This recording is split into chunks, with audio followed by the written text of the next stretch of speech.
Step 7 is dealing with the subtotal command. So we need to first start by going to the subtotal sheet. Set a subtotal to show the average list price by city. Hint, and this is a very important hint, you must first sort the table by the column you will select for at each change in section. So one thing that's important to remember is anytime you're doing a subtotal, which is going to be over here to the right side of your screen, you want to make sure this is not in a table. If this were in a table, let's just quickly, I'm going to do this, you do not need to. If this were in a table,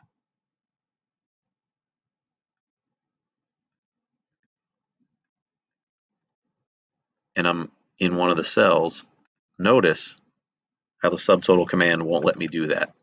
So you always need to, if you're in a table and you want a subtotal, you would convert it back to a range, which takes it back to a normal range of cells. In my case, I'm just going to undo since it wasn't a table to begin with. Okay, so before I sort, I'm going to click the subtotal button to see what they're actually talking about, because this is the most important thing. And again, the directions say, show average list price by city. Well, I got three things to change. At each change in blank, use the function blank and add subtotal to blank. Let's do the easiest one first. We're going to use the average, and we want average list price by city. Well, every time there's a change in city, I want to show the average list price. So that's going to be correct, but I'm just going to show you this and I'm going to undo it because the only thing we did not do is we did not sort by city.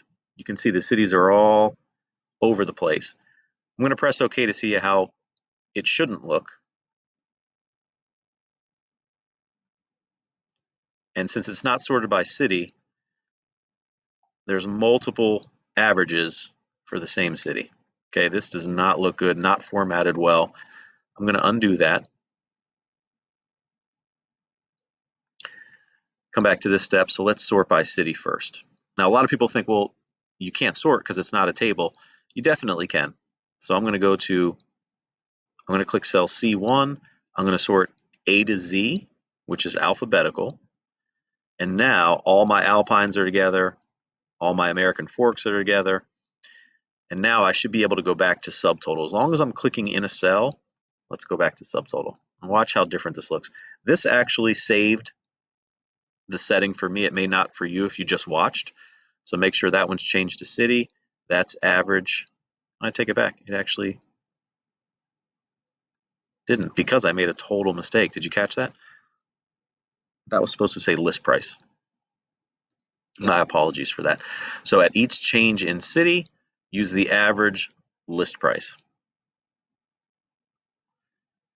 And so much cleaner this time around. Here's all my alpines. The list price column should be column E. There it is. And the average list price, it's not formatted as currency, but it looks to be $563,893. And that is it for subtotal.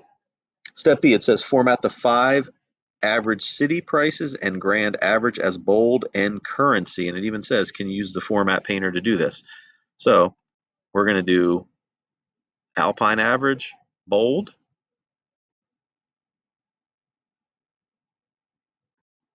currency.